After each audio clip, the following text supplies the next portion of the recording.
বাচ্চা বাচ্চা ছেলে মেয়েদের ওরা উত্তেজিত করেছে, ওরাও তো বোঝে না, ওদের নেতারাও বোঝে না, ওরা বোঝে না। দুর্নীতি হয়েছে কি হয়নি আইনের বা আদালতে বিচার হবে, আমার কাজ সওয়াল করা। সুতরাং আপনি আমাদের চাকরি খাচ্ছেন, এটা তো ওদের পিসির কথা। এখন পিসির কথা না বুঝে যদি কেউ বলে তারা বলতেই পারে, তাতে আমার কিছু যায় আসে না। ওএমআর সিট আন্ডার রুলস 1 বছরের মধ্যে নষ্ট করে দেওয়া যায়, আন্ডার রুলস। এগুলো তো এখনো সুপ্রিম কোর্টে আর্গুমেন্ট হয়নি, সুপ্রিম কোর্টে এগুলো আর্গুমেন্ট হয়নি, এটা তো পুরোটা আর্গুমেন্ট হবে, আর্গুমেন্ট করে হবে। রায় দেয় সুপ্রিম কোর্ট, যদি বলে সমস্ত নিয়োগ বিধি বিসম্মত হয়েছে, হবে, আমাদের তাতে কোনো খেদ নেই। আমাদের বক্তব্য হচ্ছে আইনসম্মতভাবে হোক। সুপ্রিম কোর্ট যদি বলেন যে যা হয়েছে সব আইনসম্মত হবে, তাতে কী আছে, দুঃখের কিছু নেই।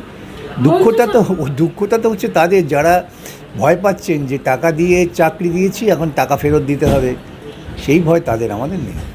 একেবারে মন্ত্রিসভা যাতে জেলে যেতে পারে সেই আশঙ্কা প্রকাশ, সেই ভয়টা ওইখানেই, ওই ভয়টা হয়েছে বলেই এত নাচানাচি, এত তড়িঘড়ি করা। যে পথে ওরা গেছেন, যেটা নিয়ে আমরা মামলা করছি, সওয়াল করছি, সেই পথ একমাত্র হচ্ছে মন্ত্রিসভার সব সদস্যকে একসঙ্গে হাতে কড়া পরানো দড়ি বাঁধাটা এখন অমানবিক হয়ে যায়, তো ওই একসঙ্গে একটা খাঁচার মধ্যে পুরে পাঠিয়ে দেওয়া উচিত জেলে।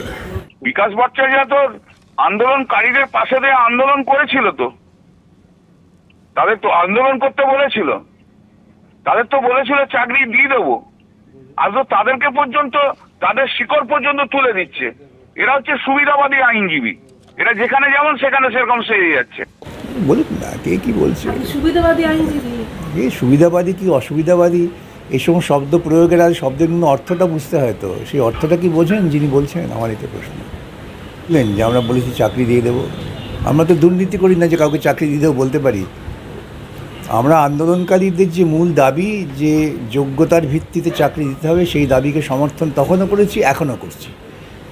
আমরা লোককে ভাঁওতা দিতে পারি না চাকরি দিয়ে দেবো, ওই সমস্ত কথা যারা বলেন তারা নিছকই অর্বাচীন। অভিষেক বন্দ্যোপাধ্যায় একেবারে সরাসরি আপনার নাম করে আপনাকে আক্রমণ করছেন। তিনি বলছেন যে এই যে মেধাযুক্ত যাদের চাকরি গেছে, আপনি জানেন কে এদের চাকরি খেয়েছে, পিটিশনে লেখা হয়েছে পুরো প্যানেলটা সেটা সাইড করা হোক। আর কার দাবি ছিল? সিপিআইএম এর অ্যাডভোকেট বিকাশ ভট্টাচার্যের দাবি ছিল, আপনার দাবি ছিল প্যানেল বাতিলের? আমার দাবি না, আইনের দাবি। ওরা তো বোঝে না কোনটা আইন আর কোনটা আইন নয়। আইনের দাবি হচ্ছে যে গোটা প্যানেলটাকেই বাতিল করতে হবে, স্বচ্ছভাবে করতে হবে। স্বচ্ছভাবে করতে ওদের এত ভয় কেন? আরে অভিষেক এসব চ্যাংরা, এদের কথা জবাবই দিই না। বলছে আপনার দাবি ছিল। আমার দাবি, আমার ছেলে মেয়ে তো চাকরি পায়নি যে আমার দাবি থাকবে। সুতরাং ওইসব চ্যাংরা নতুন রাজনৈতিক নেতা হয়েছে বা বানিয়ে দেওয়া হয়েছে, এদের কোনো বোধবুদ্ধিহীন লোকেদের কথা জবাব দিতে নেই। আমি দিই, আসলে ওরা ভয় পাচ্ছে আমাকে না, মানে আইনে দরজা। ওরা একটা জায়গায় ভয় পায়, তা হচ্ছে আদালত, তাও হাইকোর্ট এবং সুপ্রিম কোর্ট। এছাড়া কাউকে ভয় পায় না। সবাইকে তো ওরা গুন্ডা দিয়ে ম্যানেজ করে নিয়েছে। গুন্ডা দিয়ে ইলেকট্রাল বন্ডের বেআইনি টাকা, এই রেশন দুর্নীতির টাকা, কয়লা দুর্নীতির টাকা, শিক্ষক বিক্রির টাকা, এই সব টাকা দিয়ে ওরা বহু মানুষকে ভয় দেখিয়ে চুপ করিয়ে রেখেছেন।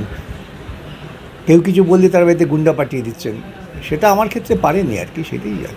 হাইকোর্টের রায়টা তো অত্যন্ত যুক্তিসঙ্গত রায়, সমস্ত বিষয় বিবেচনা করে হাইকোর্ট রায় দিয়েছে। সুতরাং চট করে সুপ্রিম কোর্টের পক্ষে এই রায়কে পাল্টে দেওয়া আইনগত দিক থেকে বেশ কষ্টকর ব্যাপার। সেহেতু সুপ্রিম কোর্ট প্রাথমিকভাবে দেখেছেন যে হাইকোর্টের রায়ে আইনগত দিক থেকে বৈধতা আছে, সেই জন্য ইন্টারফেয়ার করেন।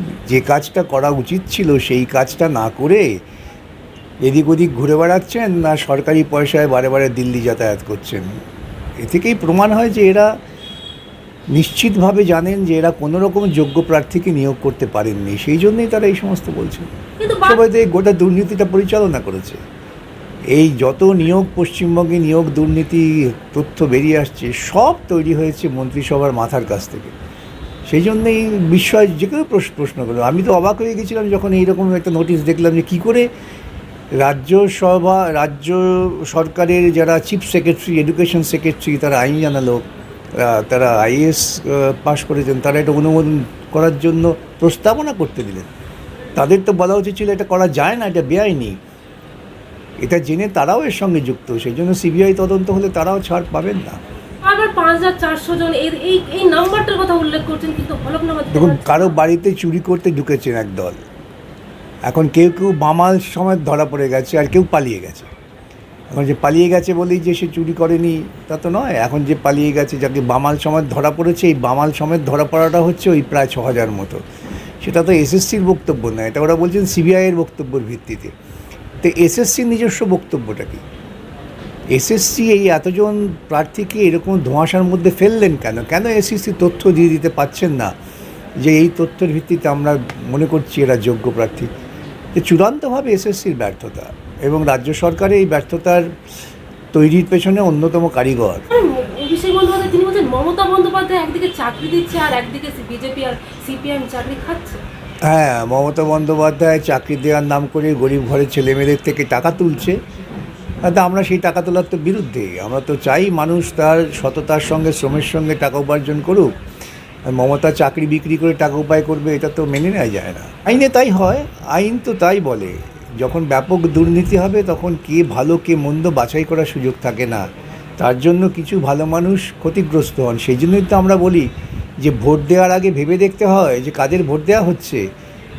মমতাকে প্রথম দিন থেকে আমরা বলছি দুর্নীতিবাজ মমতাকে ভোট দিয়েছেন, তার ফল তো ভোগ করতেই হবে। কিন্তু যে এইভাবে যারা বলছে যে নতুনভাবে ওএমআরসির আবার পুনর্মূল্যায়ন করে আবার চাকরি পাবে, কিন্তু এই 1 বছরে তো ওএমআরসি নষ্ট করে দিয়ে যেতে পারে, তখন কি হবে সেক্ষেত্রে? ওএমআরসি নষ্ট করতে পারবে না, হাইকোর্টে তো নির্দেশ দেওয়া আছে পরিষ্কার। তখন নতুন করে ওএমআরসির তো পরীক্ষা, ওএমআরসিতে হবে যারা যোগ্য তারা চাকরি পাবেন, তখনই সঠিক মেধা বিচার হবে। ওরা মেধা বিচার করেনি বলেই তো এই সমস্ত লোপাট করে দিয়েছেন। বিরাট ঘোটালা। এইটা যখন কলকাতা হাইকোর্টে প্রথম আমি মুভ করে ইনজাংশন নিই, তখন থেকে আমি বলে আসছি তাতে বিরাট ঘোটালা। এটা থেকে প্রমাণ হয় যে গোটা মন্ত্রিসভাই দুর্নীতিকে লালন পালন করেছে, প্রশ্রয় দিয়েছে। এই কথাটা আমি বলে আসছি বলেই তো আমার বিরুদ্ধে মুখ্যমন্ত্রী সহ দলের লোকেদের এত রাগ। এই সর্বত্র আমার বিরুদ্ধে লোককে উত্তেজিত করার চেষ্টা করছে। এই রাজনৈতিক দলটার জন্ম হয়েছে দুর্নীতির মধ্য দিয়ে। আমি এই কথাটা যে বলি কোনো অযৌক্তিক কথা না, প্রত্যেকটা কথায় যুক্তিগত ভিত্তি আছে। এবং সেই জন্যই সেই রাজনৈতিক দল প্রশাসনে গিয়েছে দুর্নীতি করবে।